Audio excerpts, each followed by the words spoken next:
Do you struggle with anxious thoughts and fears? Do you get worked up over the least little things? I know sometimes I do. If so, then come hang out with me, Pastor Chris, and find out what we should do when we feel afraid.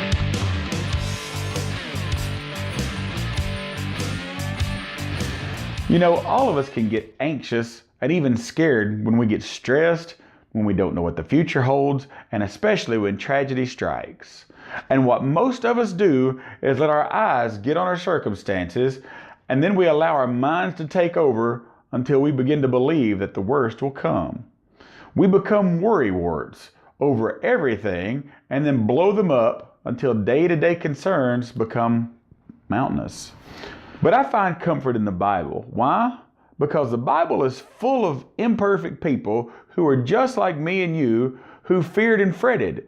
And one of my favorite worriers was King David, a man who was called the friend of God. Psalm 13, a psalm that David wrote, talks a little bit about his irrational fears when he was alone, depressed, and afraid. Listen while I read the first 3 verses. How long, Lord, will you forget me forever? How long will you hide your face from me? How long will I store up anxious concerns? Did you hear that? How long will I store up anxious concerns within me and agony in my mind every day? How long will my enemies dominate me? Consider me and answer, Lord my God. Restore brightness to my eyes, otherwise I will sleep in death. Now, I don't know about you, but that sounds like David was truly afraid, and that gives me hope. Hope, you say? That gives you hope? Yes, it gives me hope because this warrior king, this little shepherd boy who becomes the king of Israel and even kills a giant with a stone and a sling, this hero of the faith was so fearful that he even believed that he might die. So what are we supposed to do when we're fearful and full of worry? Well, I think we should turn to Philippians chapter 4.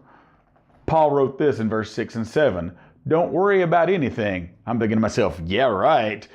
But don't worry about anything, but in everything, through prayer and petition with thanksgiving, present your requests to God, and the peace of God, which passes all understanding, will guard your hearts and minds in Christ Jesus. Quite simply put, Paul wants us to talk to God about our fears. When we begin to talk to God, to pray, that begins to activate God's movement. It begins to build our faith. Praying to God is how we begin to deal with our fears and cure our anxieties. Giving thanks to God builds our faith as we begin to truly trust Him to work in every minute situation and bring it to a close, not the way we want, but in a way that honors Him and brings about His great plan. And when we trust Him, His peace that passes all human understanding floods and calms our hearts and minds. In the most simplistic expression of that, God's uploading His peace into the servers of our hearts and minds.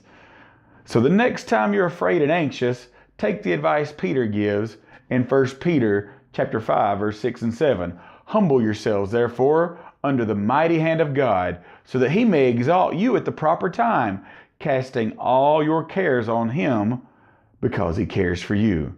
When you're feeling worried, when you're feeling afraid, take all those fears and cast them. Throw them literally on God. He's asked you to, because He cares for you. And His mighty hand will work and deal with it while He uploads His peace into your heart. So until next time, I'm Pastor Chris.